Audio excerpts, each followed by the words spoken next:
सगळ्यांना पुन्हा नम्र विनंती आहे की जेवण केल्याशिवाय कोणी राहणार नाही.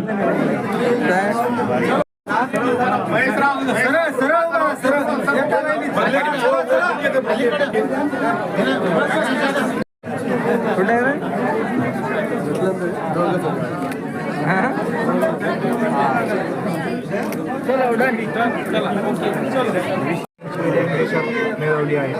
आम्ही घिसाडी या भटक्या समाजातून आणि माझ्या आईवडील अजूनही घिसाडी हा व्यवसाय करतात.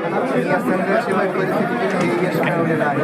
आता माझा सत्कार अखिल महाराष्ट्राच्या घिसाडी शर्मा बहुउद्देशीय संघ महाराष्ट्र राज्य या संघटनेने माझं व अन्य गुणवत्ता जे आमच्या समाजातले आहेत त्यांचा सत्कार केला त्याचा ऋणी आहे आणि असेच सत्कार इथून पुढेही व्हावं अशी माझी इच्छा आहे. या ठिकाणी कारण आमच्या समाजातील IFS साहेब, आम्ही त्याला अक्षय म्हणू, अक्षय साहेब आमचे अक्षय साहेब अत्यंत कष्ट करून प्रचंड मेहनत घेऊन दिल्ली गाठली, दिल्लीमध्ये अभ्यास केला आणि अभ्यास करून आज ज्या पदावर ते रुजू होणार आहेत त्या पदासाठी त्यांना मी हार्दिक शुभेच्छा देतो.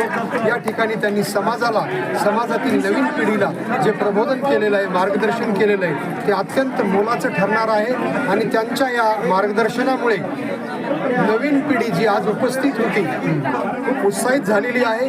त्यांच्यात एक प्रेरणा निर्माण झालेली आहे की येणाऱ्या काळात स्पर्धा परीक्षेसाठी आम्ही पण अक्षयदादांच्या बरोबर यशस्वी होऊ ही ग्वाही त्यांनी दिलेली आहे.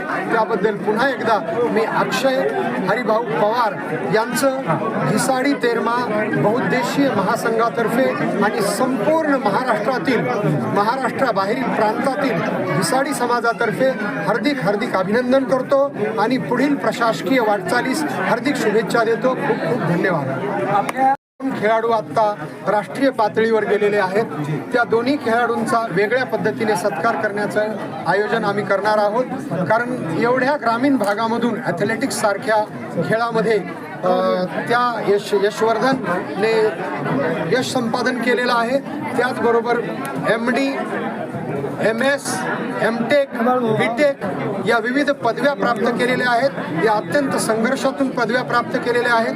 कारण हा अत्यंत तळागाळातला समाज आहे. म्हणून असं मला वाटतं की समाजाला प्रेरणा देण्यासाठी आम्ही त्यांच्यासाठी विविध उपाययोजना आणि विविध कार्यक्रम सातत्याने घेणार आहोत. धन्यवाद.